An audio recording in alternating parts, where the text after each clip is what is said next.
नमस्कार दोस्तों, हमारे YouTube चैनल एजुकेटरी में आप सबका हार्दिक स्वागत है। फ्रेंड्स, आज हम कक्षा 9 विषय सामाजिक विज्ञान भूगोल के अध्याय 3 अपवाह के अभ्यास प्रश्नों को हल करेंगे। तो सबसे पहले हम सही विकल्प चुनिए। इसमें सबसे पहला प्रश्न है, वूलर झील निम्नलिखित में से किस राज्य में स्थित है? तो वूलर झील जम्मू कश्मीर राज्य में स्थित है। प्रश्न नंबर 2, नर्मदा नदी का उद्गम कहाँ से है? तो हमारा उत्तर होगा अमरकंटक। तो उत्तर ख राइट होगा, अमरकंटक की पहाड़ियों से नर्मदा नदी का उद्गम होता है। निम्नलिखित में से कौन सी लवणीय जल वाली झील है? तो यहाँ पर हमारा उत्तर होगा सांभर। सांभर लवणीय जल वाली झील है जिसके द्वारा नमक भी बनाया जाता है। प्रश्न नंबर 4, निम्नलिखित में से कौन सी नदी प्रायद्वीपीय भारत की सबसे बड़ी नदी है? तो गोदावरी प्रायद्वीपीय भारत की सबसे बड़ी नदी है। प्रश्न नंबर 5, निम्नलिखित नदियों में से कौन सी नदी भ्रंश घाटी से होकर बहती है? तो हमारा उत्तर होगा तापी नदी। ये नदी भ्रंश घाटी से होकर बहती है। प्रश्न नंबर 2, संक्षेप में उत्तर दीजिए। इसमें पहला प्रश्न है, जल विभाजक का क्या कार्य है? एक उदाहरण दीजिए। तो कोई भी ऊंचा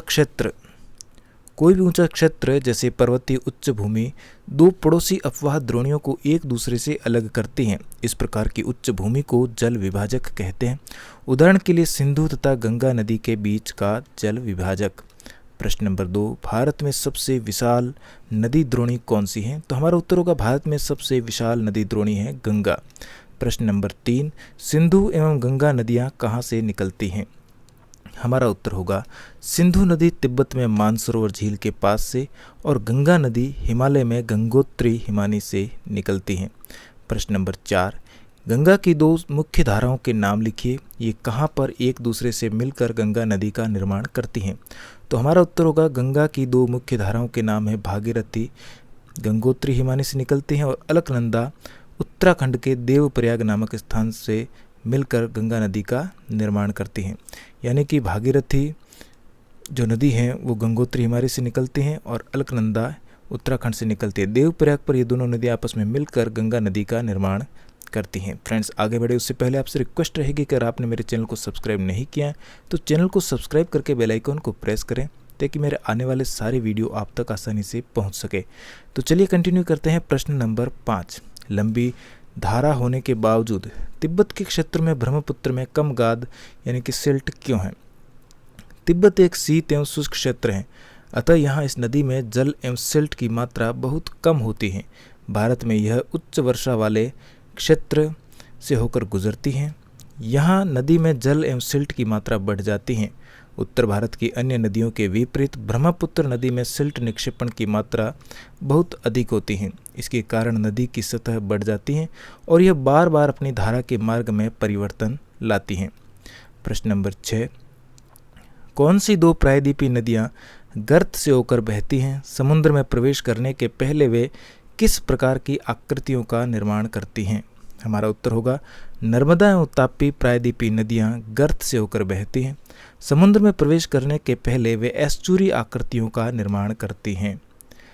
7वां प्रश्न है, नदियों तथा झीलों के कुछ आर्थिक महत्व बताइए। तो सबसे पहले हम अध्ययन करेंगे नदियों के आर्थिक लाभ का। सबसे पहला लाभ है, नदियों ने पर्वतों को काटकर गार्ज का निर्माण किया। दूसरा है, नदियों में भारी मात्रा में सिल्ट एवं बालू पाया जाता है। तीसरा है, यह पूर्ण विकसित डेल्टाओं का निर्माण भी करती हैं। चौथा, नदियाँ मिट्टी को उपजाऊ बनाकर कृषि योग्य भूमि में बदल देती हैं। 5वां, कुछ नदियाँ ज्वार नदमुख का निर्माण करती हैं।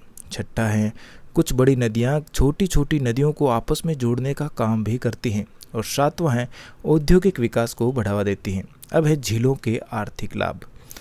झीलों के आर्थिक लाभ में सबसे पहला लाभ है, झीलें प्रत्येक वर्ष हजारों पर्यटकों को आकर्षित करती हैं। मानव के लिए अन्य कारणों से भी झीलों का बहुत महत्व है। पृथ्वी की सतह के गर्त वाले भागों में यहाँ जल जमा हो जाता है, उसे झील कहते हैं। एक झील नदी के बहाव को सुचारू बनाने में सहायक होती हैं। अत्यधिक वर्षा के समय यह बाढ़ को रोकती हैं तथा सूखे के मौसम में यह पानी के बहाव को संतुलित करने में सहायता करती हैं। झीलों का प्रयोग जल विद्युत उत्पन्न करने में भी किया जाता है। आसपास के क्षेत्रों की जलवायु को सामान्य बनाती हैं। और 8वां है, जलीय परितंत्र को संतुलित रखती हैं। झीलों को प्राकृतिक सुंदरता व पर्यटन को बढ़ावा देती हैं और हमारे मनोरंजन को बढ़ाती हैं, यानी कि हमें मनोरंजन प्रदान करती हैं। बड़े प्रश्नों में सबसे पहला है, नीचे भारत की कुछ झीलों के नाम दिए गए हैं, इन्हें प्राकृतिक तथा मानव निर्मित वर्गों में बांटिए। तो वूलर, डल, नैनीताल, भीमताल, गोविंद सागर, लोकताल, बारापानी, चिल्का, सांभर, राणा प्रताप सागर, निजाम सागर, पुल्लिकट, नागार्जुन सागर और हीराकुंड। यहाँ ये सारी झीलें दी गई। अब इनको हम अलग अलग भागों में बांटते हैं। तो वूलर झील एक प्रकार की प्राकृतिक झील है, डल भी प्राकृतिक झील है, नैनीताल भी प्राकृतिक झील है, भीमताल भी प्राकृतिक झील है, गोविंद सागर एक मानव निर्मित झील है, लोकताल प्राकृतिक झील है, बारापानी भी प्राकृतिक झील है। इसी प्रकार चिल्का प्राकृतिक झील है, सांभर प्राकृतिक झील है, राणा प्रताप सागर मानव निर्मित झील का उदाहरण है, निजाम सागर भी मानव निर्मित है, पुल्लिकट झीलें प्राकृतिक झीलें होती है, नागार्जुन सागर ये एक प्रकार की प्राकृतिक झीलें हैं, और हीराकुंड जो है वो मानव निर्मित झील का उदाहरण है। चौथा प्रश्न है, हिमालय तथा प्रायद्वीपीय नदियों के मुख्य अंतरों को स्पष्ट कीजिए। सबसे पहले है हिमालय की नदियाँ। तो हिमालय की अधिकतर नदियाँ बारहमासी नदियाँ होती हैं, यानी कि इनमें साल भर पानी रहता है। इनमें वर्ष भर पानी रहता है क्योंकि इन्हें वर्षा के अतिरिक्त तो ऊंचे पर्वतों से पिघलने वाले हिम द्वारा भी जल प्राप्त होता है। हिमालय की दो प्रमुख नदियाँ सिंधु तथा ब्रह्मपुत्र इस पर्वतीय श्रृंखला के उत्तरी भाग से निकलती हैं। इन नदियों ने पर्वतों को काटकर गार्जों का निर्माण किया। हिमालय की नदियाँ अपने उत्पत्ति के स्थान से लेकर समुद्र तक के लंबे रास्ते को तय करती हैं। ये अपने मार्ग के ऊपरी भाग में तीव्र अपरदन क्रिया करती हैं तथा अपने साथ भारी मात्रा में सिल्ट एवं वालों को सहवन करती हैं। ये पूर्ण विकसित डेल्टाओं का निर्माण भी करती हैं। अब है प्रायद्वीपीय नदियाँ। प्रायद्वीपीय नदियाँ अधिकतर प्रायद्वीपीय नदियाँ मौसमी होती हैं क्योंकि इनका प्रभाव वर्षा पर निर्भर करता है। यहाँ वर्षा लिखी हुई है। शुष्क मौसम में बड़ी नदियों का जल भी घटकर छोटी छोटी धाराओं में बहने लगता है। हिमालय की नदियों की तुलना में प्रायद्वीपीय नदियों की लंबाई कम और छिछली है। इसमें से कुछ केंद्रीय उच्च भूमि से निकलती हैं तथा पश्चिम की तरफ बहती हैं।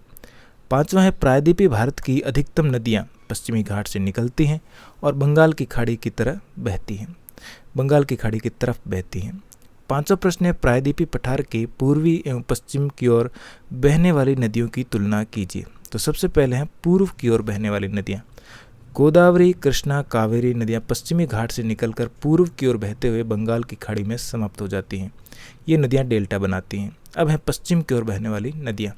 नर्मदा एवं तापी दो ही बड़ी नदियाँ हैं जो पश्चिम की तरफ बहती हैं, जो ज्वार नद का निर्माण करते हैं, यानी कि नर्मदा और तापी ये दो नदियाँ ही पश्चिम की ओर बहती हैं। छठा प्रश्न है किसी देश की अर्थव्यवस्था के लिए नदियाँ महत्वपूर्ण क्यों हैं? तो निम्नलिखित कारणों से नदियाँ महत्वपूर्ण हैं। पहला है नदियों से मैदान तथा खेतों की सिंचाई के लिए सुविधाजनक माना जाता है। नदियाँ फसलों को उगाने और बाकी क्रियाकलापों में काफ़ी हद तक महत्वपूर्ण भूमिका निभाती हैं। नदियाँ डेल्टा का निर्माण भी करती हैं। कृषि उपजाऊ मृदा प्रदान करने का काम भी नदियाँ करती हैं और ये मानव के लिए अत्यधिक लाभदायक होती हैं। इसके साथ ही हमारा पाठ यहीं पर समाप्त हुआ। वीडियो अच्छा लगा हो तो लाइक, शेयर और चैनल पर पहली बार आए तो चैनल को सब्सक्राइब करना बिल्कुल भी न भूलें। मिलते हैं इसी प्रकार के एक और वीडियो में। धन्यवाद।